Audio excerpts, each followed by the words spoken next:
Muy bien, hermanos, estamos allí posicionados, Romanos capítulo 9. Muy bien, la porción que estaremos considerando el día de hoy es el versículo 14 y nos extenderemos hasta el versículo 23, ¿ok? El título, mis hermanos, que tiene esta instrucción bíblica, esta predicación, es el siguiente: la justicia de Dios, su misericordia y su paciencia en la salvación de los hombres. Está un poquito largo, ¿cierto? Lo voy a repetir. La justicia de Dios, su misericordia y paciencia en la salvación de los hombres. Muy bien, dicho esto, mis hermanos, leamos el versículo 14 en adelante. Romanos 9:14. Dice así la palabra del Señor: ¿qué pues diremos? ¿Que hay injusticia en Dios? Miren la respuesta: en ninguna manera. Pues a Moisés dice: tendré misericordia del que yo tenga misericordia, y me compadeceré del que yo me compadezca. Así que no depende del que quiere ni del que corre, sino de Dios que tiene misericordia. Porque la Escritura dice a Faraón: para esto mismo te he levantado, para mostrar en ti mi poder y para que mi nombre sea anunciado por toda la tierra. De manera que de quien quiere tiene misericordia, y al que quiere endurecer, endurece. Pero me dirás: ¿por qué pues nos inculpa? Otra traducción dice: ¿por qué pues Dios nos echa la culpa todavía? Ya lo vamos a leer en un momento. Porque ¿quién ha resistido su voluntad? Mas antes, oh hombre, ¿quién eres tú para que alterques con Dios? ¿Dirá el vaso al que lo formó: ¿por qué me has hecho así? ¿O tiene potestad el alfarero, o no tiene potestad del alfarero sobre el barro para hacer de la misma masa un vaso para honra y otro para deshonra? ¿Y qué si Dios, escuchen esta expresión tan fuerte, y qué si Dios, queriendo mostrar su ira y hacer notorio su poder, soportó con mucha paciencia los vasos de ira preparados para destrucción, y para hacer notorias las riquezas de su gloria, las mostró para con los vasos de misericordia que él preparó de antemano para gloria? Amén. Antes de considerar lo que el texto dice, es importante que recordemos algo.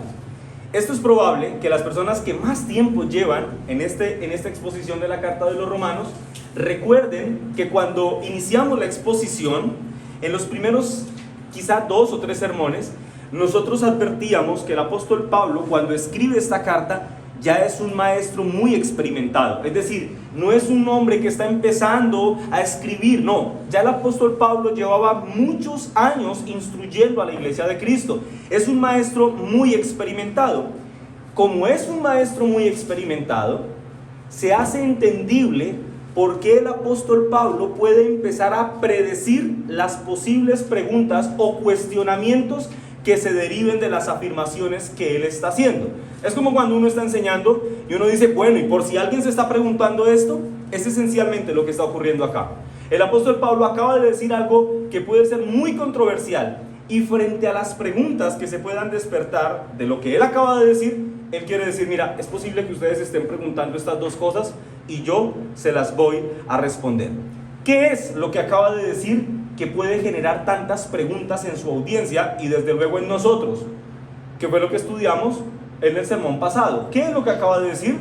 Que Dios es soberano en la salvación de los hombres. Esencialmente, el apóstol Pablo, en los versículos anteriores, ha dicho que la salvación no viene a los hombres por causa de sus buenas intenciones, por causa de sus buenas obras o por causa de sus aspiraciones. No, el apóstol Pablo ha dicho que esas obras preceden a la salvación, pero que la causa primaria de la salvación es Cristo, es Dios mismo, es la soberana determinación de Dios la que salva a los hombres, es una elección incondicional de Dios la que hace que hombres que están muertos en delitos y pecados vengan a vida. Y bajo ese razonamiento, el apóstol Pablo predice las preguntas que se pueden despertar entre quienes le leen y escuchen, y entre nosotros, porque como lo veremos, son preguntas casi que naturales que uno debe hacerse.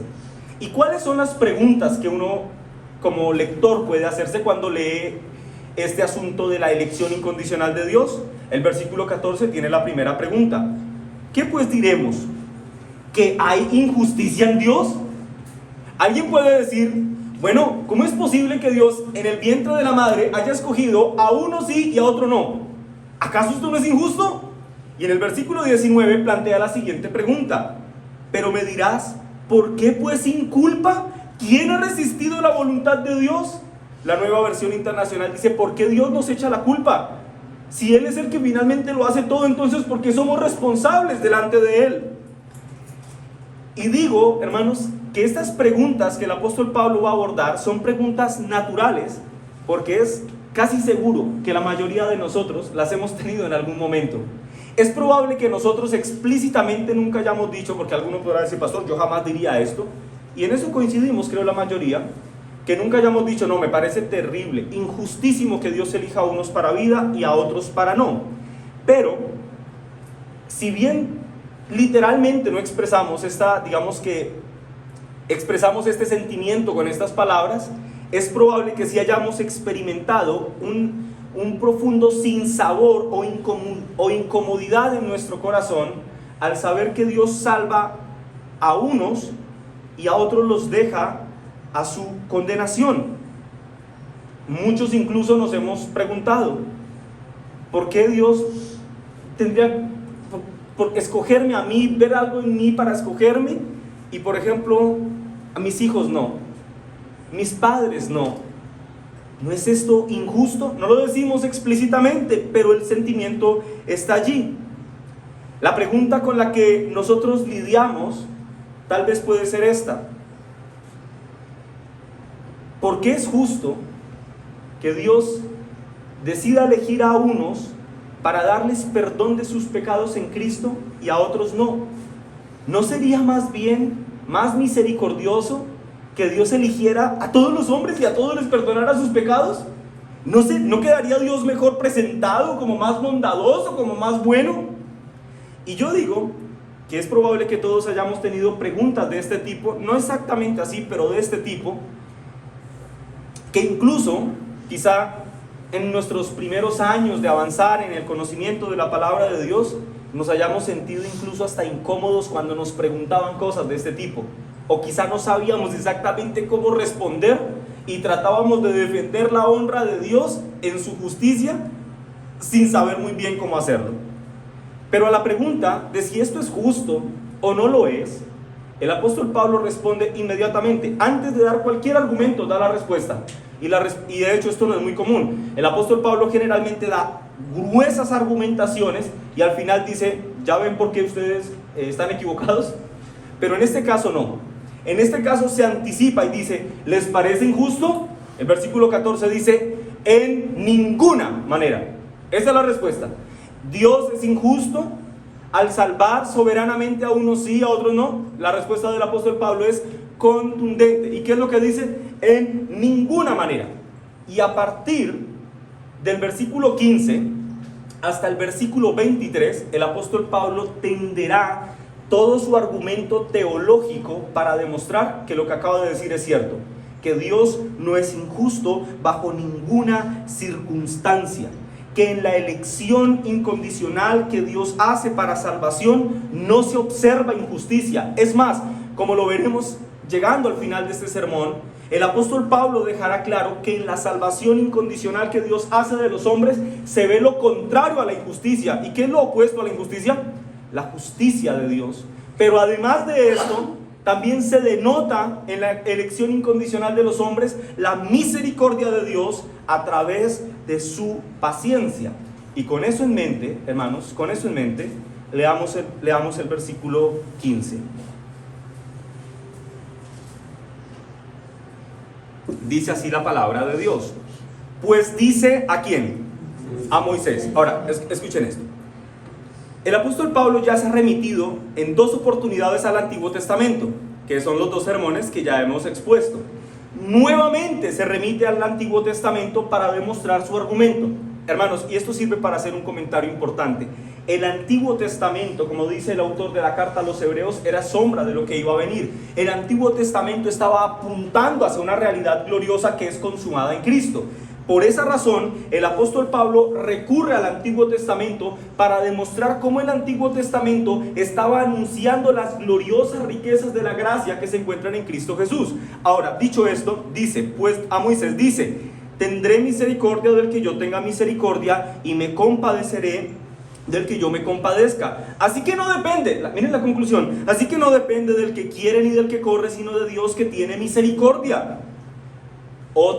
Otra cita del Antiguo Testamento, versículo 17, porque la Escritura dice a Faraón, otra cita: para esto mismo te he levantado, para mostrar en ti mi poder y para que mi nombre sea anunciado por toda la tierra, de manera que de quien quiere tiene misericordia, y al que quiere endurecer, endurece. ¿Cuál es el antecedente que hay a estas palabras? ¿Cuál fue la última cita que el apóstol Pablo hizo del Antiguo Testamento? De Esaú y de Jacob. Y habla de que a Esaú, que Dios escogió a Jacob y a Jacob lo amó, mientras que a Esaú lo estaba rechazando. Para algunos, esto puede sonar algo injusto, pero para definir si la acción soberana de Dios en la salvación de los hombres es injusta, tenemos que saber qué es la justicia de Dios, qué es lo que es justo, y debemos saber que es justo de acuerdo a un criterio bíblico. Ahora escuchen este argumento es muy importante lo que voy a decir. Las Escrituras enseñan con toda claridad, mis hermanos, que Dios es la regla suprema de todas las cosas. Eso significa que no hay nadie por encima de Dios, y eso quiere decir mucho, no hay nadie por encima de Dios. Pero además, la Escritura también enseña que incluso no hay nadie siquiera que pueda igualarse a Dios. Es decir, no existe una tensión entre Dios y alguien más, como algunos piensan que Dios está contendiendo con el diablo. Eso es dualismo y eso no es bíblico.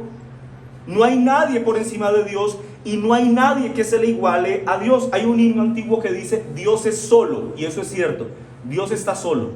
En su trascendencia, Dios es solo. De hecho, la Biblia enseña que Dios es trascendente. Oh, pastor, pero también es inmanente. Sí, pero para este argumento quiero que tengan presente esto: Dios es trascendente. Él es aceido, es decir, Él no necesita de nadie.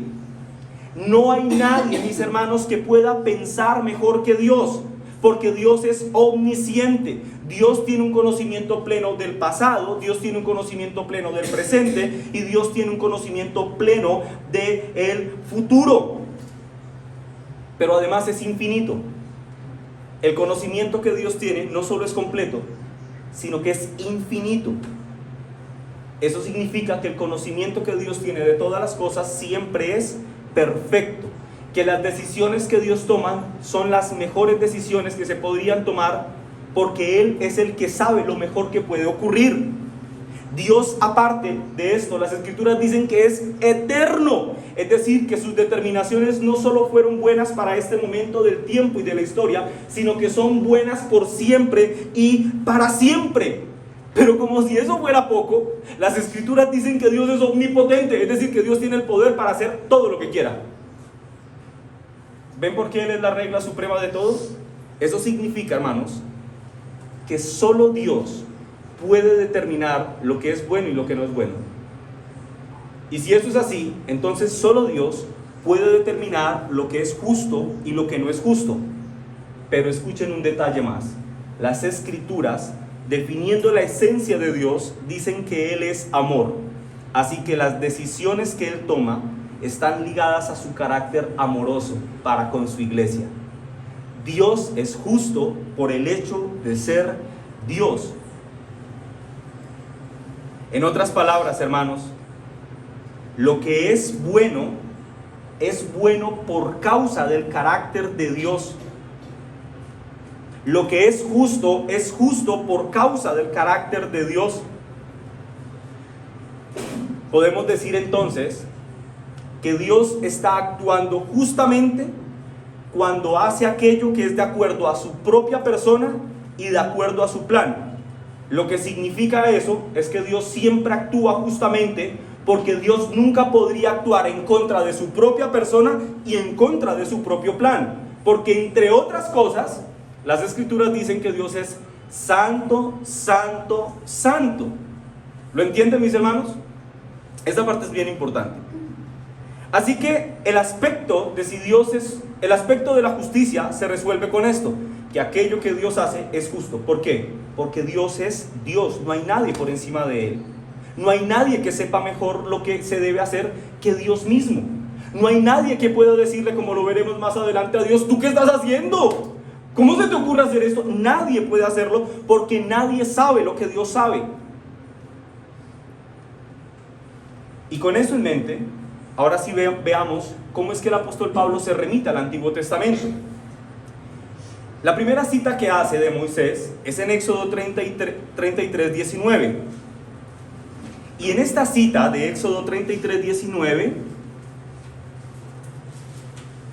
Dios, hablando con Moisés, le revela un aspecto fundamental de su carácter. Dice así el versículo 19. ¿Estamos allí, hermanos? Éxodo 33, 19. Dice así la palabra de Dios. Y le respondió: yo haré pasar todo mi bien delante de tu rostro, y proclamaré el nombre de Jehová delante de ti, y tendré misericordia del que tendré misericordia, y seré clemente con el que seré clemente. En otras palabras, hermanos, Dios le está diciendo a Moisés que él es libre, y es tan libre que a quien determine concederle misericordia, él se la concederá, que es exactamente lo mismo que el apóstol Pablo está diciendo en Romanos 9:16. Así que no depende del que quiere ni del que corra, sino de Dios, de quien tenga misericordia. Lo que está diciéndole Dios a Moisés: mira, un aspecto de mi personalidad es mi libertad, mi aceidad. Yo no dependo de nadie, y a quien quiera extenderle misericordia, se la extenderé. La segunda cita que hacen, tengan esto en mente, le acaba de hablar de su libertad. Ahora, segunda cita, Éxodo 9:16.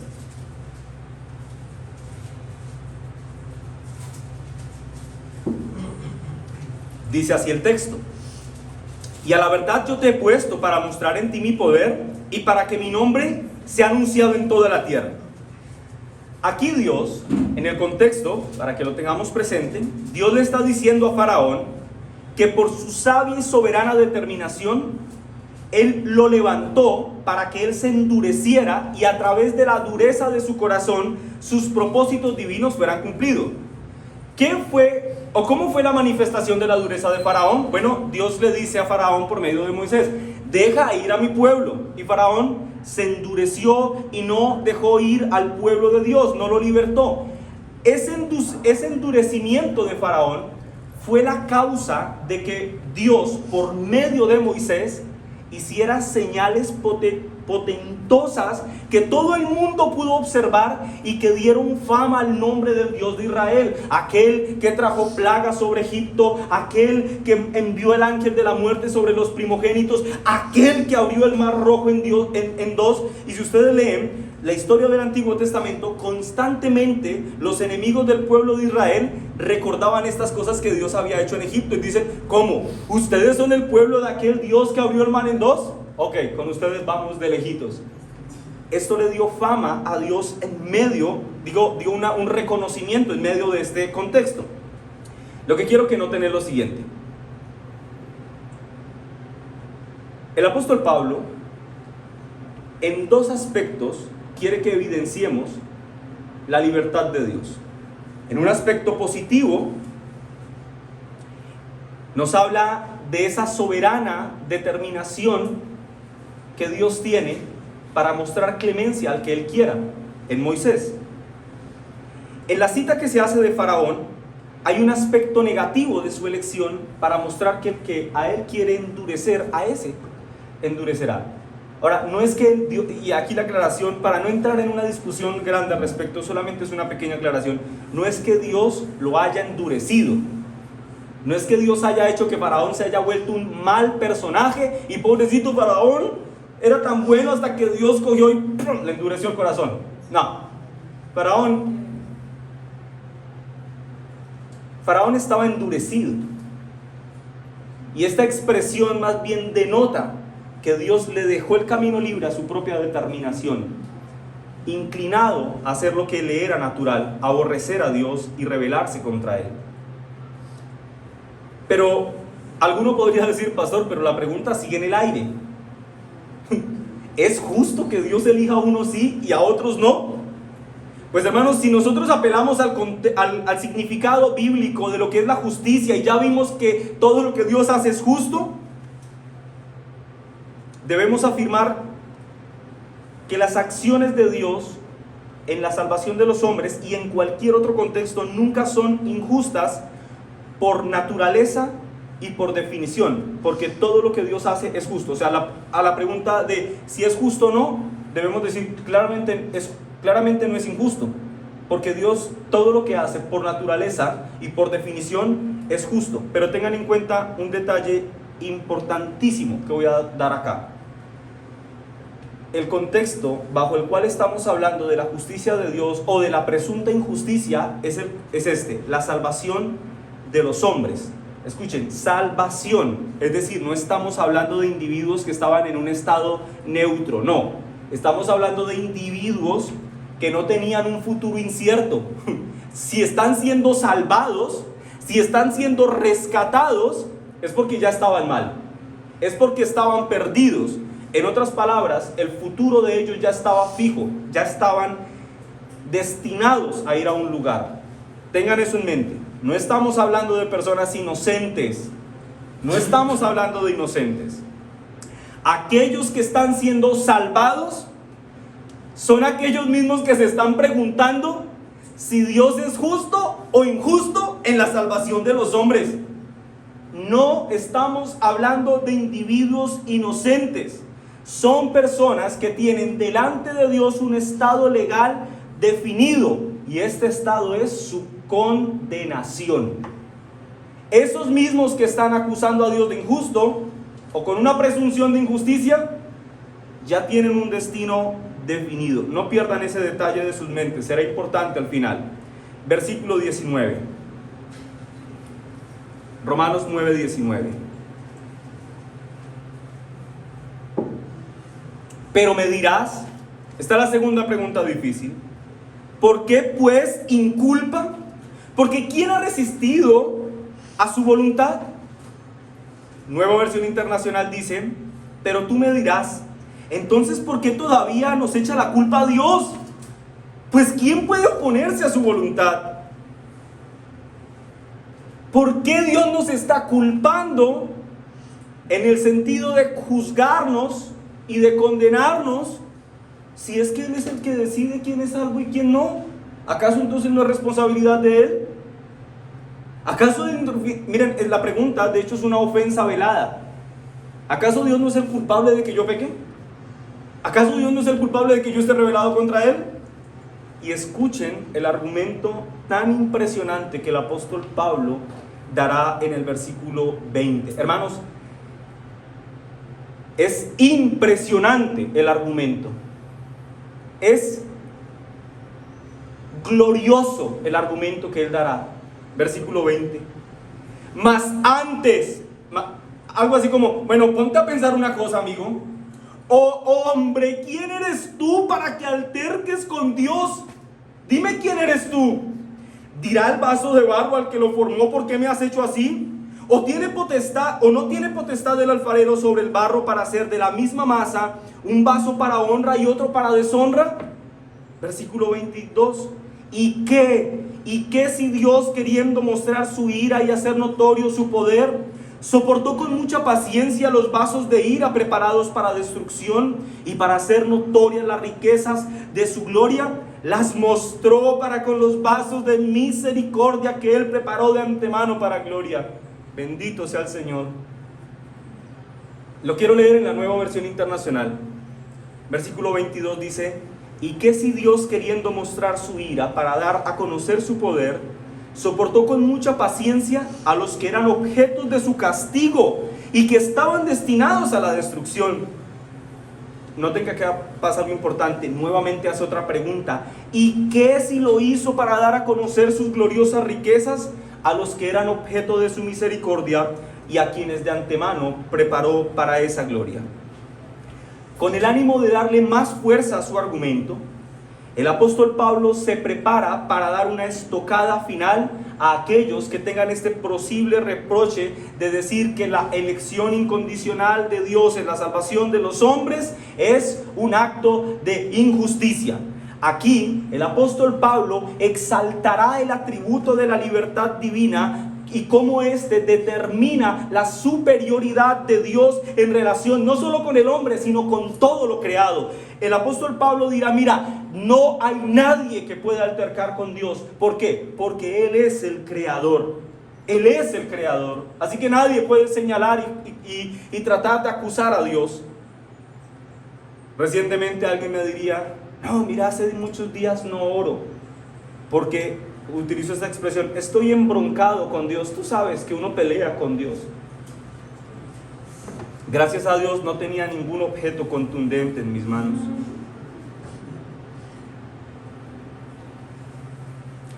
El apóstol Pablo en estos versículos esencialmente está diciendo, mis hermanos, que Dios, por el hecho de ser Dios, tiene la completa libertad de actuar con su creación como le plazca. Pero recuerden esto, Dios es la regla suprema de todo bien, y la Biblia dice que Dios es amor. Así que cuando nosotros decimos que Dios tiene la libertad de actuar con su creación como le plazca, no estamos hablando o no estamos narrando la historia de un hombre tirano.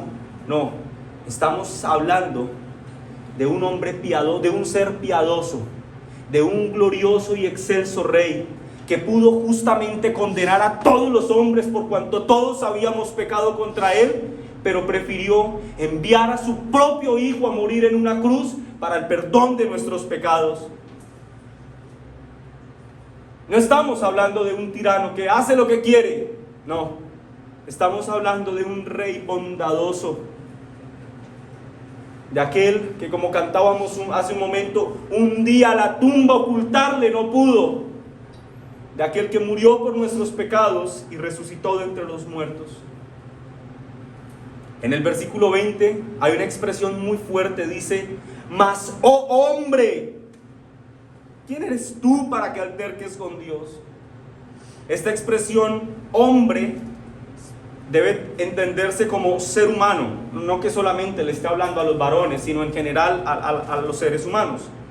En otras palabras, el apóstol Pablo en esta expresión le recuerda a sus lectores originales, y escúchenme hermanos, a nosotros también, que nosotros somos criaturas y que Dios es el creador. Y bajo ese argumento el apóstol Pablo entonces afirma que Dios como creador tiene el derecho para hacer lo que le parezca y no puede ni debe ser cuestionado por sus criaturas. ¿Acaso, mis hermanos, cuando, como dice la gente, es que estoy peleado con Dios, no se está mostrando una terrible animadversión hacia lo que significa la soberanía de Dios? ¿Acaso, hermanos, decir es que estoy peleado porque Dios permitió esta situación tan fea en mi vida, no es acaso una muestra de desacato a una vida de sometimiento y de plena adoración a aquel que entregó a su propio hijo a morir por nosotros en una cruz? ¿Acaso alguno de nosotros podría levantar la mano y decir, yo sé más que el Creador? ¿La vasija acaso tendrá más sabiduría que el alfarero que la está formando? ¿El barro inerte tendrá forma de darle un buen consejo al alfarero que tiene conciencia para formarle? Estas son preguntas retóricas. Todos deberíamos decir, claro que no, pastor. ¿O no tiene potestad, como dice el apóstol Pablo, el alfarero para moldear el barro como le plazca? ¿Y aquello que haga el alfarero con el barro no es lo que se debía hacer con él? No, pastor, es que tú no sabes. La esposa que me tocó el esposo que me tocó, esa fue la perfecta voluntad de Dios. Los padres que me tocaron, pastor, esos fueron los perfectos padres que en la perfecta voluntad de Dios es destino para ti. Esa es la voluntad de Dios. O sea, mejor casados no pudimos quedar. Mejores padres no pudimos tener. Pero ustedes no saben lo terrible que son, pastor. Sí, pero eso hacía parte de la voluntad de Dios. Y si Él lo hizo, fue perfecto, fue justo, fue sabio. En esta imagen de un alfarero moldeando el barro, se pueden ver dos cosas muy puntuales. Una, que el Creador tiene, como ya lo he dicho, el derecho a utilizar y rediseñar las cosas como a Él le plazca, y que nada de lo que se ha hecho se puede hacer mejor de lo que Dios ya lo ha hecho, porque nadie sabe nada más de lo que Dios ya ha hecho y de lo que Él sabe. Si alguien supiera algo más de lo que Dios sabe, Dios no sería Dios, y ese individuo entonces sería Dios. Pero solo hay un Dios. Oye Israel, Jehová, tu Dios, uno es. Y en segundo lugar, esta imagen del alfarero y el barro denuncian la soberbia del ser humano al tratar de cuestionar la inescrutable sabiduría de Dios. Deja en evidencia la soberbia que hay en el corazón del hombre cuando dice: es que yo estoy peleado con Dios. Douglas Moo comenta: un alfarero amasa la arcilla blanda y la moldea en piezas para toda clase de servicios. Del mismo barro, el alfarero moldea los objetos destinados para un uso noble y los destina a otros para usos ordinarios. Los hace igual él mismo y del mismo modo. Él es quien determina la utilidad que cada objeto tendrá. Así que, mis hermanos, es por causa de que Dios es Dios que Él tiene el derecho de formar de la misma masa a unos vasos para honra, que esto puede traducirse literalmente como para usos especiales, y a otros vasos para deshonra, que puede traducirse como usos ordinarios. Lean el versículo 22 y 23, hermanos. ¿Y qué si Dios, queriendo mostrar su ira y hacer notorio su poder, soportó, escuchen, soportó con mucha paciencia los vasos de ira preparados para destrucción, y para hacer notorias las riquezas de su gloria, las mostró ¿a quiénes? A los vasos de misericordia que Él preparó de antemano para su gloria? El apóstol Pablo entonces concluye este argumento que ha venido dando desde el versículo 14, respondiendo una pregunta. Si nosotros leyéramos el texto en el original, nos daríamos cuenta que el versículo 22 y 23 son una pregunta, pero en Reina Valera creo que la pregunta se extiende hasta el 24. Si ustedes miran el versículo 24, el signo de pregunta termina en el 24, pero en este sentido la Nueva Versión Internacional lo deja ver un poquito más claro, porque utiliza dos preguntas, una en el versículo 22 y otra en el versículo 23, pero la esencia de las dos preguntas es la misma, es decir, es la misma pregunta dicha de dos formas. Voy a leerla para ustedes en Nueva Versión Internacional.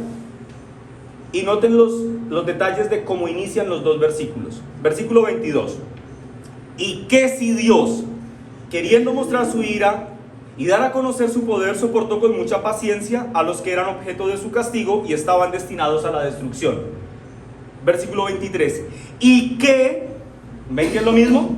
¿Y qué si lo hizo para dar a conocer sus gloriosas riquezas a los que eran objeto de su misericordia y a quienes de antemano preparó para esa gloria? Los dos versículos inician con la expresión ¿y qué si?, que no es más que otra forma de decir lo siguiente, hermanos: ¿qué sucedería si Dios hubiera actuado de esta manera? ¿Y qué pasa si Dios actúa de esta forma? ¿Y qué si a Él le place hacer esto?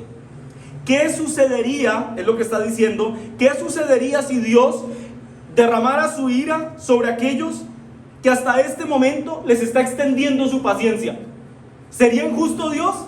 Les está teniendo paciencia, pero ¿qué pasa si decide ya no ser más paciente y ejecutar su justo juicio con ellos? ¿Esto es injusto? Es lo que está preguntando. Recuerden, hermanos, esto. No estamos hablando de individuos inocentes. El texto acaba de decir algo importantísimo. El texto dice que Dios está siendo paciente. ¿Con quiénes? Con aquellos que eran objetos de un digno castigo por causa de su rebelión. Es decir, la situación legal de aquellos que están con las manos en la cintura diciendo me parece injusto, estoy peleado con Dios, ya está resuelta. La condenación de ellos es inminente. Ellos son culpables y van a recibir el merecido y justo castigo que merecen por causa de su pecado, pero Dios está siendo paciente. No lo ha hecho porque Dios no han recibido condenación, no han sido juzgados con justicia aún, porque Dios está siendo paciente. Así que el apóstol Pablo pregunta, la pregunta entonces podríamos parafrasearla así o traducirla para nuestro entendimiento así. Si los hombres son culpables delante de Dios, y lo son, entonces dime tú, ¿qué hay de injusto en el hecho en que Dios los juzgue? ¿Ven el argumento del apóstol Pablo? Si son culpables y lo son, dime, ¿es injusto que Dios los culpe? Sería injusto que no lo hiciera. Sería injusto que el juez no hiciera justicia. Pero nuestro juez, hermanos, es justo. Entendido esto, ¿ven cómo la elección incondicional de Dios, en vez de mostrar una injusticia, revela todo lo contrario? Revela justicia de Dios. Dios está siendo justo cuando hace justicia del pecador impenitente. Pero en tanto no lo ha hecho, no quiere decir que esté refrenando su mano con injusticia. No, hermanos, Él está siendo paciente. Cuando Dios derrama su ira sobre aquel que le tuvo paciencia, Dios está aplicando su justicia, porque la Biblia dice que la paga del pecado es, todos lo saben, la muerte. La naturaleza de Dios es justa también, mis hermanos. Dios es amor, pero Dios es justicia. Es más, no podría ser amor si no es justo, porque el amor tiene que estar contenido en un elemento de justicia. Si el amor carece de justicia, entonces ya no es amor. Puede ser, no sé, apego, sinvergüencería o alcahuetería, pero ya no sería amor. Pero hermanos, eso no es todo. No solamente podemos decir que cuando Dios castiga al injusto por su pecado está siendo justo. También podemos ver en el texto que cuando Dios perdona a un hombre y lo justifica en Cristo y lo hace parte de su familia celestial como hijo adoptivo, aparece otro elemento. Dios está aplicando misericordia. Dios está siendo misericordioso con el que le perdona los pecados. Y escuchen esto, hermanos, la misericordia no es la antítesis de la justicia. La misericordia de Dios no es contraria a su justicia. No hay una contradicción en esto. Y alguno puede decir, bueno, pero eso me parece contradictorio, porque si todos han pecado, Dios debería juzgar el pecado de todos los hombres. Y es que es así. Dios ya juzgó el pecado de todos los hombres, aún de aquellos que perdonó. Y lo hizo a través de su bendito Hijo. Cristo es la propiciación por nuestros pecados. Él pagó plenamente la deuda que tú y yo debíamos pagar. Las demandas de justicia del Padre quedaron plenamente satisfechas en el derramamiento de la sangre de su Hijo en una cruz. Así que esto no es contrario. Dios no dejó de demandar justicia por el pecado de aquellos que perdonó, pero lo hizo. Pero estas demandas fueron satisfechas en su Hijo. Hermanos, recordar esto debe hacer que el corazón se nos hinche de emoción y de gratitud para con Dios. Lo que merecíamos en la justicia de Dios era nuestra condenación. Y Él fue paciente con nosotros, hasta que un día se nos presentó el Evangelio y por gracia respondimos positivamente a Él. Y entonces la deuda que teníamos que pagar, que teníamos con la justicia de Dios, Cristo la pagó por nosotros. Así que lo que vemos en conclusión en la justicia, en la condenación de los hombres, es la plena justicia de Dios. Y en la salvación de los hombres es la plena manifestación de la misericordia divina. En otras palabras, hermanos, Dios no tenía la obligación de salvar a nadie.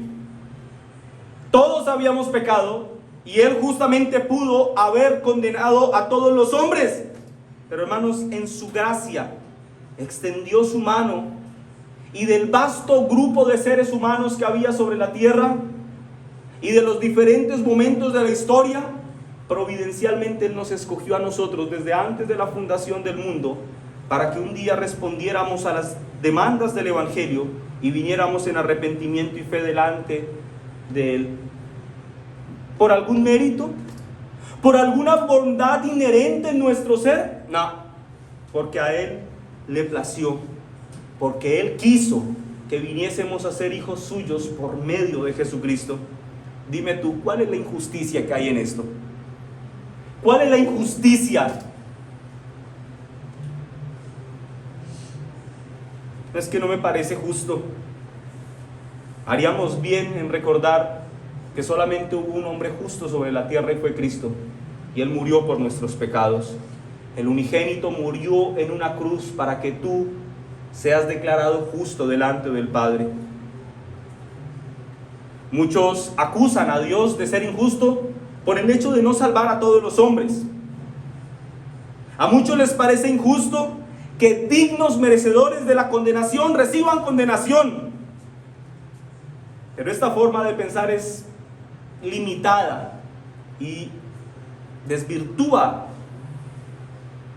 la verdadera condición del hombre, y es que todos estamos destituidos de la gloria de Dios, y que, como lo dije hace un momento, solo hubo uno justo y es Cristo.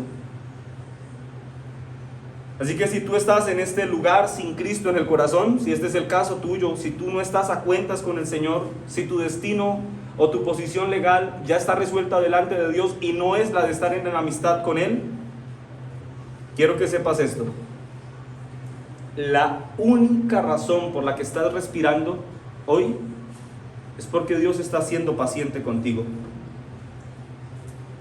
Es tan paciente Dios que te está permitiendo escuchar la predicación de su palabra como una bella oportunidad en la que puedes responder por gracia a las demandas del Evangelio. El único medio que Dios ha establecido para el perdón de los pecados es el Evangelio. Y Dios está siendo paciente. Mira, si tú no estás a cuentas con el Señor, si tú no has creído en Cristo como se debe creer,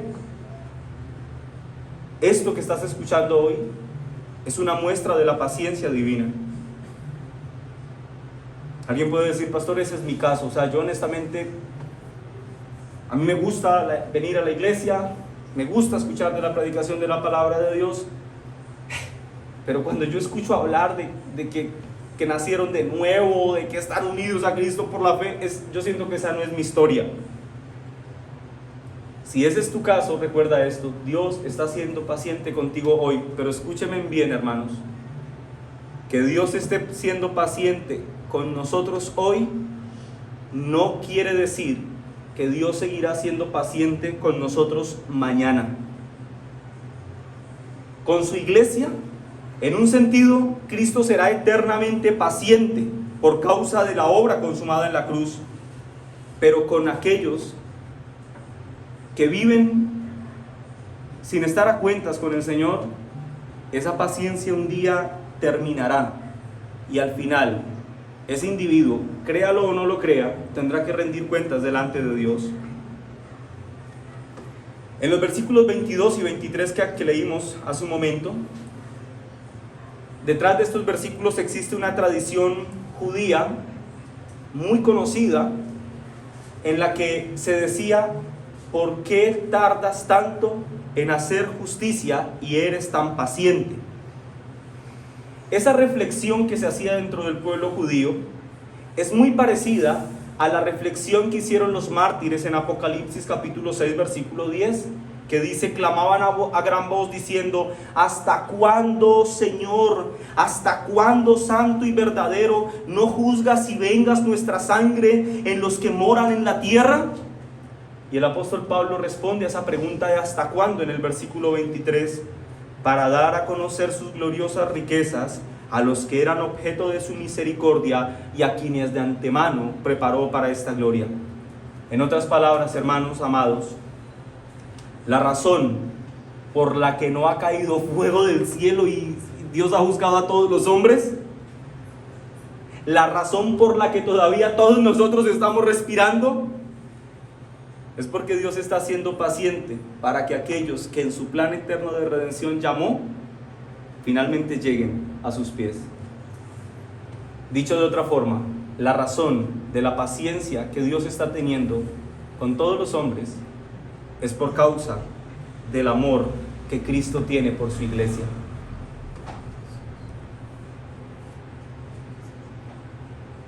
¿Hasta cuándo vivirás aferrado al pecado, a un pecado que te condena? Quizá estás pensando que la paciencia de Dios no tiene fin. No pienses de esa forma. El salmista dice que nuestra vida es como hierba del campo, que cuando sale el sol se seca, se marchita y se muere, para hablar de que nuestra existencia es muy frágil. Hermanos, ese tiempo que pasa desde que nacemos hasta que morimos, ese es el tiempo de la paciencia que Dios tiene con nosotros. Con los más jóvenes aquí, los niños, ¿cuánto tiempo tiene el menor de los que está arriba? ¿Un año, 2 años? Ese ha sido el tiempo de la paciencia de Dios con él o ella. ¿Y quién es el mayor entre nosotros? ¿60, 70 años? Ese es el tiempo de paciencia que Dios ha tenido con nosotros.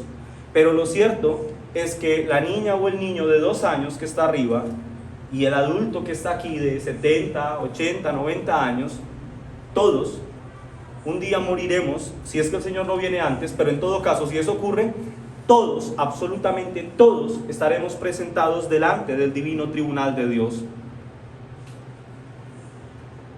Mientras estamos vivos, somos beneficiarios de la paciencia de Dios. Y te pregunto, hermano y amigo, ¿qué harás con la paciencia de Dios? ¿La desestimarás? ¿La rechazarás? ¿O vendrás en arrepentimiento y fe delante de aquel que puede hacer que tu existencia pase de ser la de un vaso de deshonra a un vaso de honra? Es decir, a un vaso hecho con propósitos santos. El versículo 23 que leímos, en este versículo se está terminando una larga sección que el apóstol Pablo inició desde el versículo 6. Y a lo largo de toda esta sección el apóstol Pablo ha enseñado que las personas se convierten en cristianas por la libre determinación de Dios, que Él las escoge para que tengan fe en Él y lo hace para su propia gloria. Pero escuchen esto, hermanos, también en esta sección Él ha enseñado que acudir a Cristo con fe es una decisión que nosotros tomamos y que es necesaria para nuestra salvación. Lo que quiero señalar es esto: la doctrina de la soberanía de Dios no excluye ni anula la responsabilidad humana. Somos salvos porque Dios nos ha elegido, ciertamente, pero nosotros tenemos la responsabilidad delante de Dios de responder al llamado arrepentimiento que Él hace. Con eso en mente concluyo así, hermanos.